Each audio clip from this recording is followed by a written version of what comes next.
Olá, me chamo Ricardo e venho apresentar esse vídeo explicativo da matéria de Introdução à Psicologia, Aplicação Pastoral. Eu gostaria de começar tratando a respeito do seguinte tema: como surgiu a psicologia. O primeiro dado que eu tenho para dizer é que ela surgiu com a necessidade de se explicar a alma humana na Grécia Antiga. E por causa disso a gente sabe que também ela está atrelada à filosofia e à teologia, ambas matérias que também buscam explicar a alma humana. A própria palavra psicologia vem do grego e está na união de dois termos: psique, que significa alma, e logos, que significa estudos.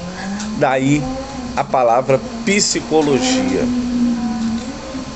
A respeito do que a psicologia aborda, a gente tem algumas formas de abordagem da psicologia. A gente tem, por exemplo, a psicanálise. Ela foi desenvolvida e criada por Freud e buscava descrever, essa teoria da psicanálise buscava descrever as causas dos transtornos mentais, o desenvolvimento humano e sua personalidade e motivações. A gente tem outro também que se chama psicoterapia junguiana. E nessa vertente a gente tem Jung discordando de algumas teorias de Freud. Aqui o objeto de estudo principal são os sonhos e o terapeuta busca manter a conversa sempre em torno dos problemas que o levaram até ali. Nós temos também outra vertente, é o humanismo. E essa vertente se baseia na aceitação, no conceito de que só conseguimos mudar quando assumimos a nós mesmos que existe um problema que precisa ser tratado. A gente tem até uma frase do humanista Carl Rogers que define bem esse método.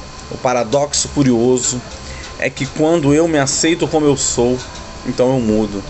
Isso é muito curioso e interessante, né? Quando eu sei quem eu sou, quando eu aceito quem eu sou, aí eu consigo me enxergar e aí eu consigo mudar. A gente vê que esse método de humanismo é muito usado para dependentes químicos, né, para usuários de drogas. Vem o primeiro passo da aceitação, e aí a pessoa ela consegue se enxergar dentro do problema que ela está passando, e aí ele tem um norte para a mudança. E a gente também tem algumas outras áreas de atuação da psicologia, que é a terapia, por exemplo, analítico-comportamental, o Gestalt, a psicologia positiva, a psicologia experimental, social, institucional, terapia cognitivo-comportamental, entre outros, mas o que me coube falar foram desses três e dar detalhe. Quanto à compreensão dos conceitos tratados na unidade 3 do livro, eu gostaria de falar sobre a percepção. Percepção, ao meu entendimento, é um conceito fenomenal, singular, para quem está sentindo, que eu posso chamar aqui de receptor. É a maneira como a gente chega a conhecer a realidade propriamente dita e a forma como a gente experimenta o mundo dos objetos e acontecimentos. A gente consegue perceber claramente que a realidade muitas vezes pode ser compreendida de forma diferente para cada pessoa, para cada sujeito. Vai depender do emocional, do ambiental, das necessidades, dos desejos, para a gente conseguir definir ou para a gente conseguir interpretar a sensação que a gente está tendo. Cada pessoa, ela dá um significado próprio ao que vê, ao que ouve, ao que toca. Na verdade, a gente não percebe somente o que vemos, mas nós esperamos ver. Nós não percebemos somente o que está diante de nós, mas também o que está dentro de nós, de forma que as nossas percepções são bastante subjetivas, particulares. Quanto à compreensão e à abordagem sistêmica, a gente vê que o modelo sistêmico representa uma nova forma de pensar, um modelo científico diferente, uma nova maneira de perceber o mundo e suas relações. A gente consegue enxergar um novo paradigma, que significa uma ruptura com as formas anteriores de fazer ciência. Trata-se de uma verdadeira metamorfose da ciência.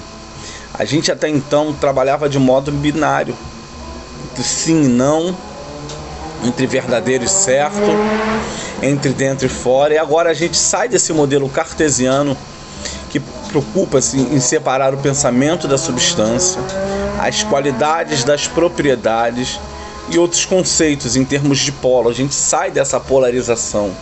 O enfoque sistêmico agora ele reunifica todos esses conceitos. Já não é mais polarizado, mas agora a gente encontra um meio termo que estava escondido esse tempo todo. A gente observa que é necessário estudar não somente as partes dos processos isoladamente, porque eu e você, nós não somos partes, nós somos um todo. Eu não consigo tratar só uma parte minha ou só uma parte tua. Eu preciso te tratar como um todo, segundo esse modelo sistêmico. Também precisamos resolver os problemas encontrados na organização, no conjunto, no ser e na ordem que os unifica, resultante de uma interação dinâmica das partes, resultando em um comportamento das partes diferente quando estudado isoladamente e quando tratado no todo. Quando eu trato a parte, eu só consigo enxergar limitado o sistema. Quando eu trato o todo, eu tenho uma visão melhor, maior do que é o sistema propriamente dito. Então a gente é sistemas dentro de sistemas.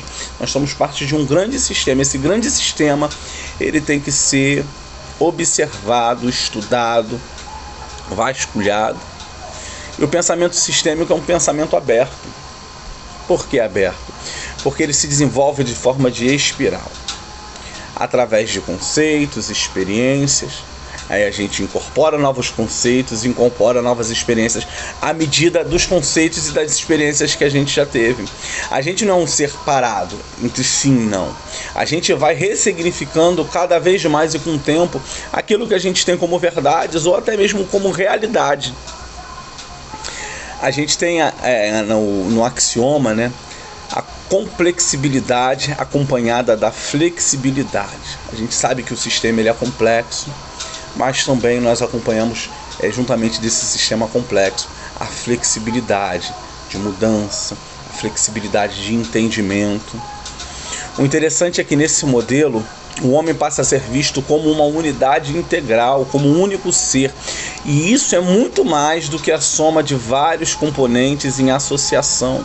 O ser humano ele não é simplesmente uma dor de cabeça, ele não é simplesmente um mal-estar ou uma dor emocional. Ele é um conjunto inteiro, e esse conjunto inteiro dispara para criar problemas significativos na nossa vida. Tem uma frase muito conhecida e muito usada, que a gente não é mais um estômago que está com úlcera, ou um neurótico com nervos desgastados, mas nós somos uma unidade funcional, onde cada fator interage sobre o outro e leva à hegemonia salutar ou patológica. Onde a psicologia e a teologia se encontram. A psicologia, ao longo do tempo, tem claramente definido seu campo de estudo, que é o ser humano. Contudo, esse ser tem a dimensão existencial religiosa e também é parte essencial de sua vida, de forma que a busca do entendimento da religião torna-se significativa na construção do sentido existencial e valorativo do ser humano para um grupo de pessoas, passando a ser campo de interesse da psicologia. A gente tem um valor existencial, esse valor existencial, esse vazio que dá dentro da gente tem que ser levado em consideração. E o diálogo que a gente desarma, né, fecundo com a teologia, constrói valores, tem grande relevância na busca da compreensão de quem nós somos como pessoa, como ser humano integral. A psicologia sistêmica é esse grande elo. É uma abordagem teórica que busca entender as pessoas a partir das interações e relações que estabelecem com seu ambiente e com outros indivíduos ao seu redor. O que essa abordagem ela considera? Ela considera o indivíduo como parte de um sistema, Pode ser uma família, um grupo social, uma organização, uma entidade religiosa, mas nós somos partes de um todo.